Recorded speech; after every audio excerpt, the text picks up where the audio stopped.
Dear viewers, welcome back to the show DEEN and DUNYA. My name is Rahma Mustafa Goni, and as you know, this is a program where we talk about interesting issues around us, issues that most people will find it uncomfortable to talk about them. We are bringing them onto the table and find solutions.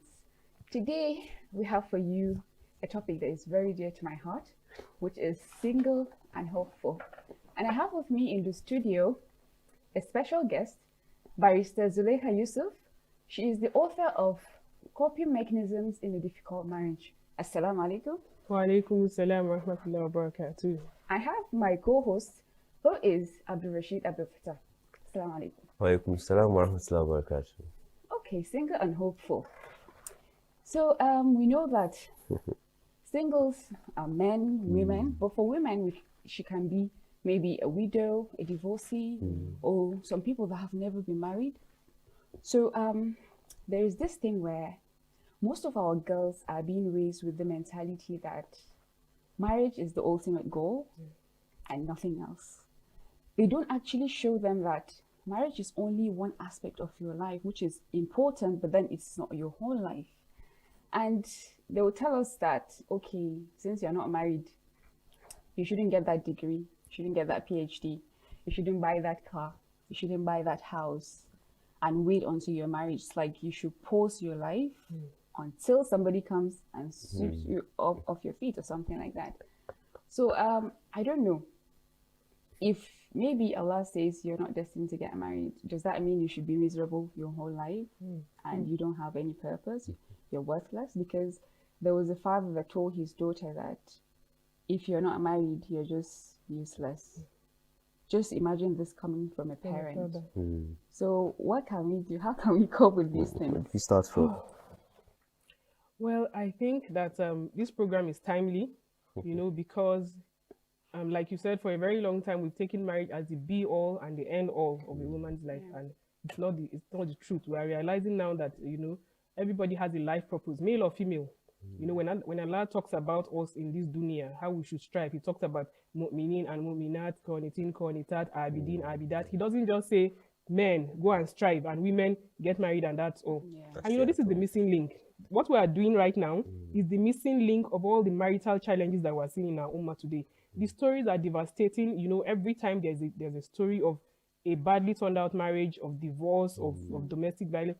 The problem starts from when everybody is single. So it's very timely that we're even doing this now. Now we need to change this perception, that you should just aspire for marriage. The fact is, who are you before marriage? You are a human being before marriage. After marriage, the person you are, it is who will determine how you turn out in marriage. So for singles, it is very important for them, even before marriage, to identify themselves, to find a life purpose, what you are going to work for the rest of your life. And in worshiping Allah, there are many facets to it. It could be through your marriage, it could be through your parenting, it could be through your job, it could be through your career, whatever it is. So that idea that you were talking about is very faulty. A father who says to his daughter, without marriage you are nothing, is prepping her for problems, even if she eventually gets married. It's the kind of father whose daughter will have problems and say, this is what I'm going through, trying to find succor with her parents, and he's saying, no, just go back. Whatever you are facing, die there. So that's where the problem is. And we need to change this orientation in the ummah so that we can avoid all the sad stories we hear today, because really it's disheartening. The statistics are too high. The rate of divorces, the rate of crashed homes, the rate of divided families, and the children suffer for it. So we always say that we should start from the core, because a broken relationship is better than a broken marriage. Let's start from the beginning. Let people know who they are. Let people, find their essence in life before they even come to partner with somebody else to bring forth the next generation. So, for singles, it's a very timely message. The thing is that it has been happening for a long time. If you think about it, right from when they said even taking a female child to school is like wasting your money, because you will still go to another man's house and all that. No need. So it's like this thing it is deep.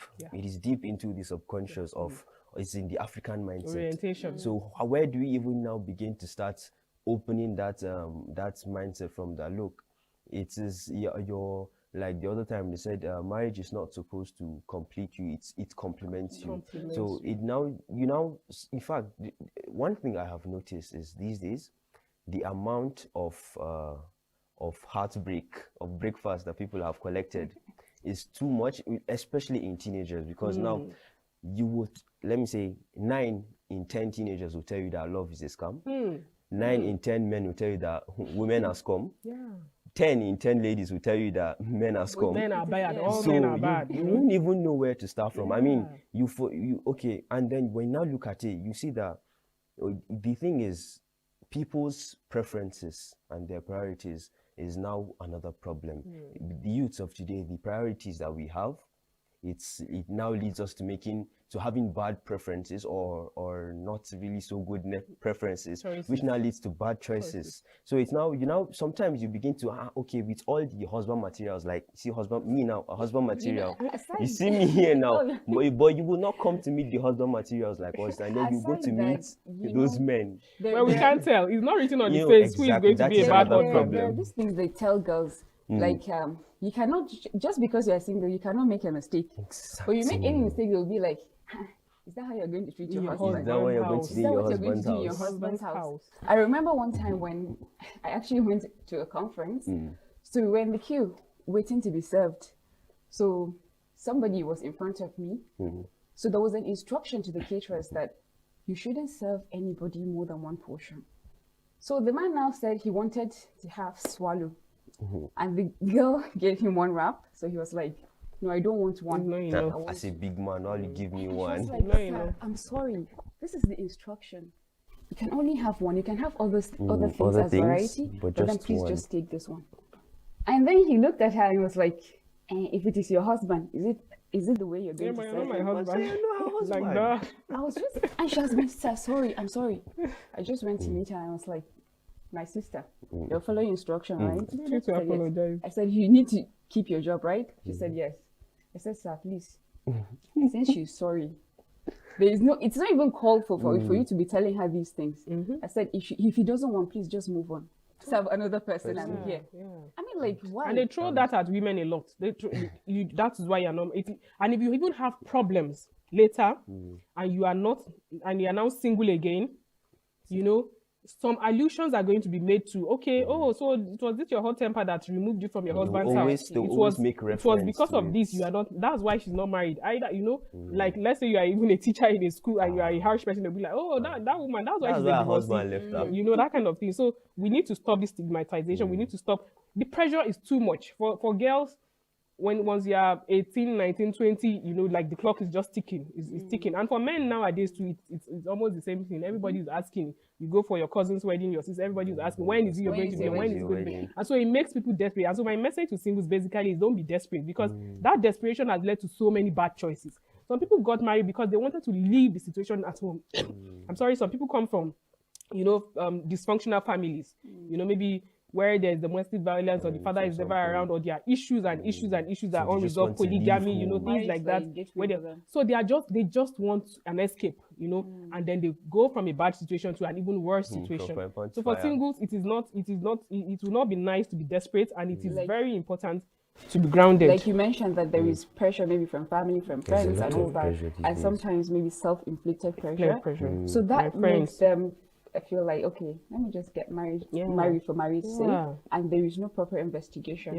I heard about a girl, she was actually 20 or 22, so thereabouts, and so they did investigate, they did not do anything, and they married her off to, I think, a 70-year-old man.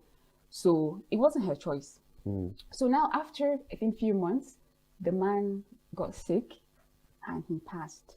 So it was after his death that they realized that he was actually taking drugs for HIV. And they didn't even know. She didn't know.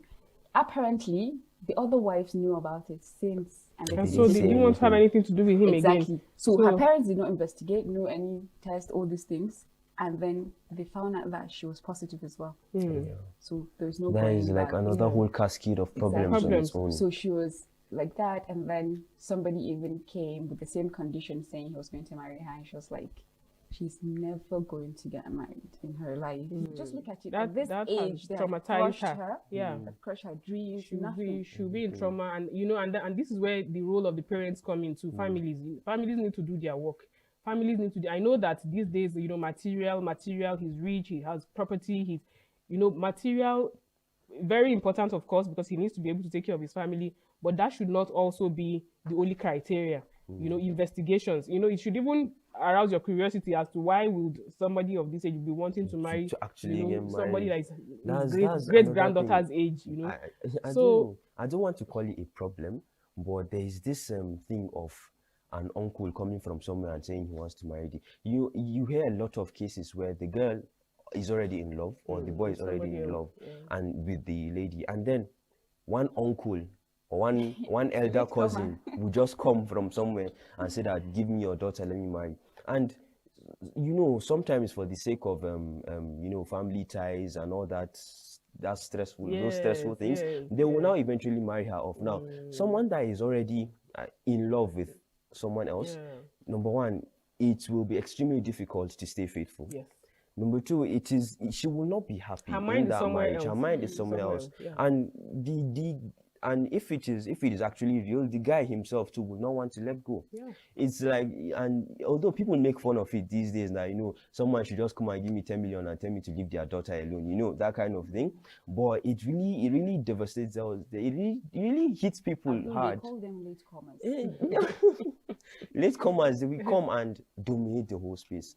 So it's not like, okay, there are people that don't believe in going for someone that is way too younger than you are, so they want to marry their age mate, someone that they can have fun with, someone they can play with, that kind of thing.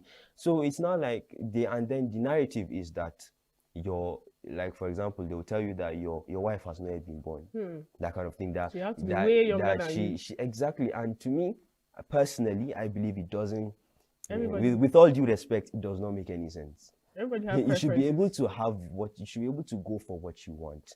It's not, sometimes your parents will be like, according to how they have been brought up, according to what they have seen. So it's now difficult for a lot of teenagers these days. The reason why that male-female age gap is there is so that you can control her, so that she will not, your classmate, there's this C finish, their mates. So I think that's also, but parents need to prioritize, the choice of the girl too, if she has a responsible person. I'm not saying somebody should bring a drug addict and all that, but if the person she prefers is better, because we have in our own traditions, Islamic traditions, a girl went to the Prophet and said her father was trying to marry her to somebody else, and then he said, why don't you obey your father? She said she didn't want, and then he said, okay, you can have a different choice. And then she said she would obey her father, but she just wanted the whole world to know that you have a choice as a girl. So it's not in Islam that a girl has to just marry who she doesn't want. Dear viewers, it's still the show DEEN and DUNYA, and the topic is single and hopeful. We'll now take a short break and we'll be back. Stay tuned.